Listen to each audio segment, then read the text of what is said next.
Good morning, Jackednnerdy fans. Jeremy here with my full non-spoiler review for the Expendables 4. I'm back home now after spending a week away at PAX Con, checking out all the latest in gaming. If you haven't already checked out my original out of the theatre reaction, the link is down underneath this video.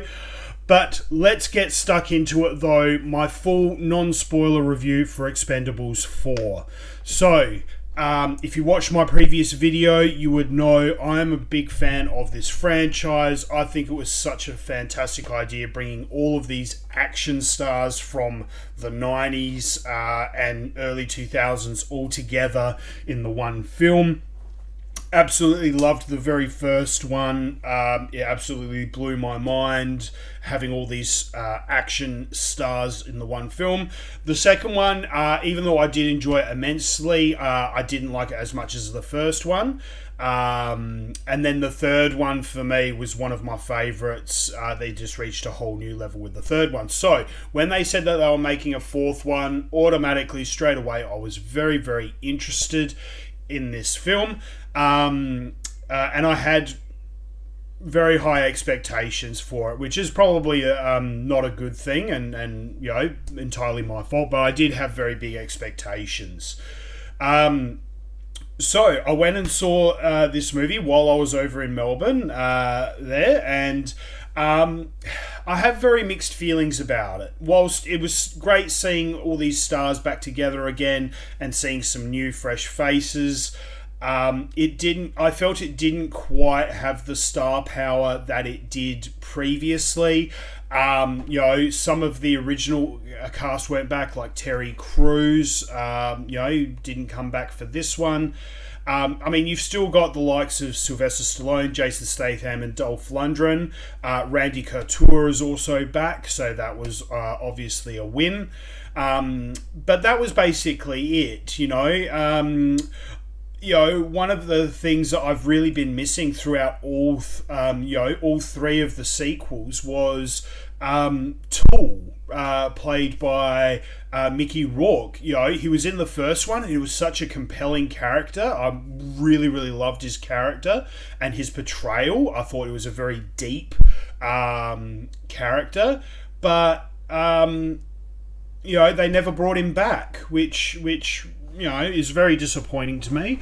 But, you know, okay, so moved on, you know, get some new fresh faces. So in Expendables 4, we've got the likes of Megan Fox, which, hey, look, she brought some sex appeal to it, but I don't really understand why she was there. She's not really an action star, so to speak. You know, I can think of a few others that would have been a bit more appropriate, but hey, I'm not going to knock having a bit of eye candy there with Megan Fox.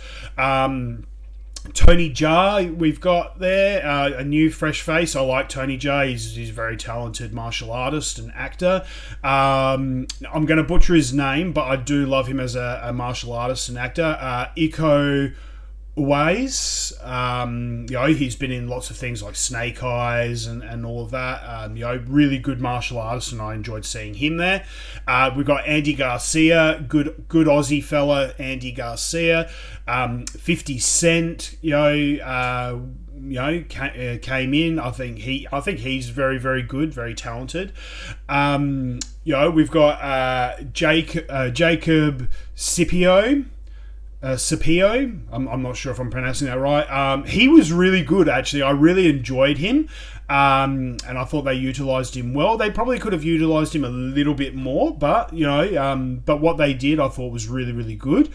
Another interesting one that I thought they brought in was Levy Tran. I hope I'm pronouncing her name right. Levy Tran. She plays a character called Lash. I would have liked to have gotten her to know her character a little bit more. They just kind of dropped her in there and didn't really explain anything about her, like why she's on the team or this, that, or the other. So that was a little bit, disappointing. I would have liked to have known a little bit more about her character. So they probably could have fleshed her out. Another big name that I have to drop on this, though, because I am a massive fan, and I do hope he watches this. That would be kind of cool. Having Eddie Hall, 2017's World's Strongest Man, make a cameo was really, really cool. I've loved seeing him on screen with these action stars. I think he's absolutely brilliant. I'm a big motivator to me with all of my gym and fitness stuff. I follow him very, very closely, and I'm a big fan of what he achieved. And so it was really, really good seeing Eddie Hall in there as well. So, look, all in all, I've got no issues with the cast that they have. The cast that they had was really, really good. I thought they were fantastic. I would have liked to have seen a few more come in. I would have liked to have seen some of the older faces come back. Like I said, Terry Crews, was absolutely fantastic in the last 3 films. I would have liked to have seen him back. Mickey Rourke, they could have, even if it was just a cameo, a very small cameo, they could have brought Mickey Rourke back because we haven't seen him since the first film or his character. A few little disappointments there, but overall the cast was really, really quite good.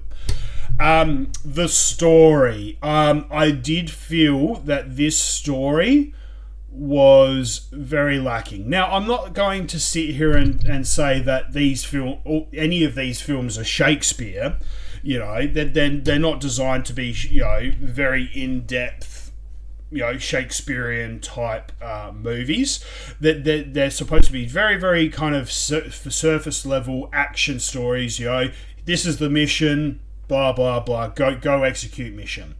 I felt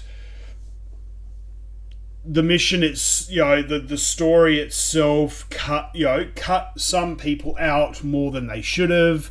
Brought other people in. And didn't, as I said with the character Lash, they didn't provide any backstory or any kind of information on who she was. She just appeared out of nowhere. I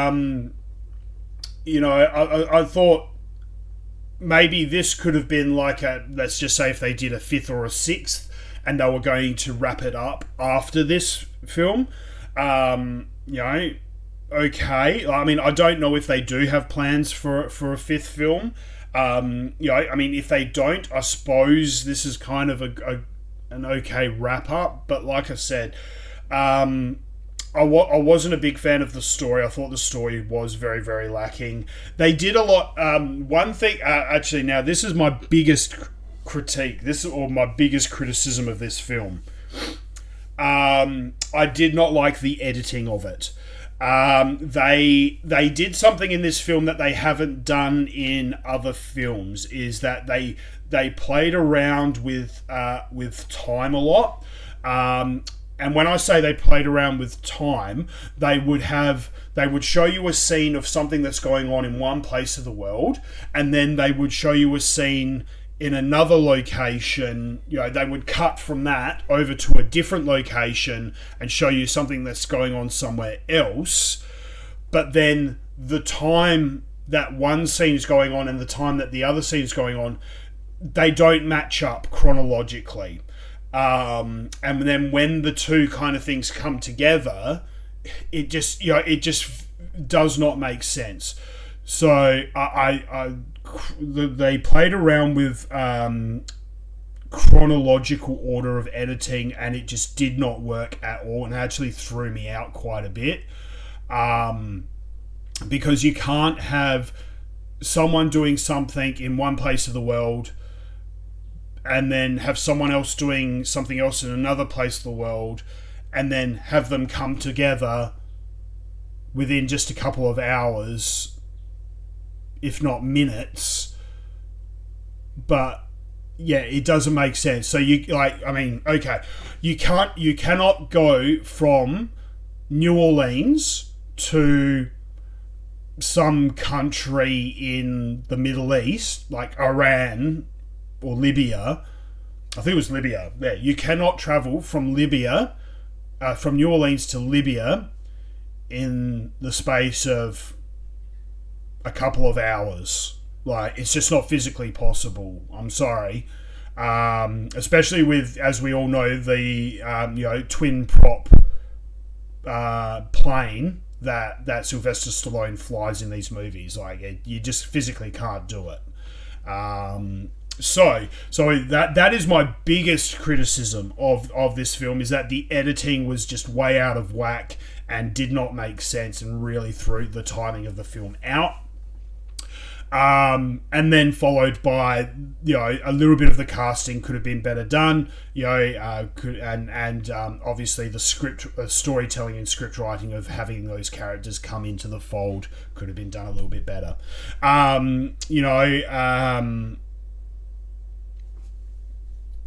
Again, no non-spoiler. The only other thing I found is that there were no surprises. They tried to build up to a big, a bit of a surprise at the end. Several actually. There were several surprises towards the end that they were trying to pull off, and I saw every single one of them coming from a mile away. There was zero surprise factor. So, like I said,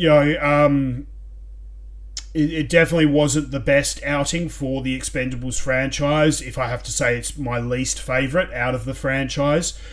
Before this movie came out, I ranked them as, as number 1 was the best, number 3 was second best, and number 2 was the worst. Now, I keep that exact same order, but I put number 4 as the worst out of the franchise. So that's my opinion.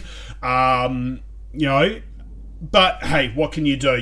They can't all be winners. I still did enjoy the film. A lot of the comedy, the jokes were on point. I loved the jokes. They were 100% on point. The blood and the gore that you expect from these films, they were on point. The things that you come to these films to see, the action, the violence, the kind of the 90s dad jokes and one-liners, they were all on point. Cannot argue with that. They were fantastic. It was just those few other things that just really fell apart for me. At the moment on IMDB, it's got a score of 5.2. On Rotten Tomatoes, very, very surprisingly, Rotten Tomatoes, it's got a score of 12%, which I think is horrendously low. I think that's the lowest score I've ever seen on Rotten Tomatoes.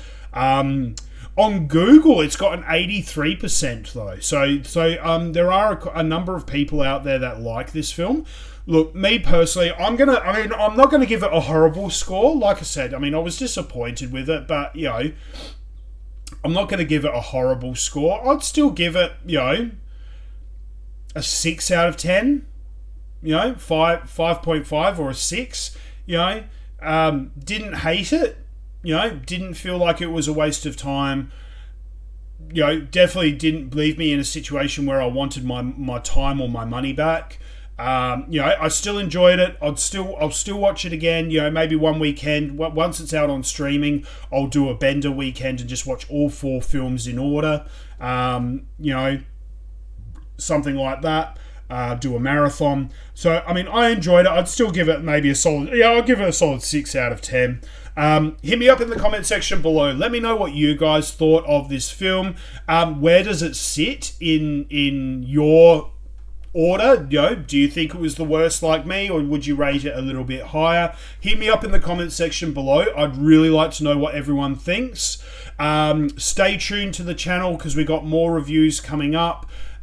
So make sure you hit that subscribe button, give this video a thumbs up, and until next time guys, stay jacked and stay nerdy.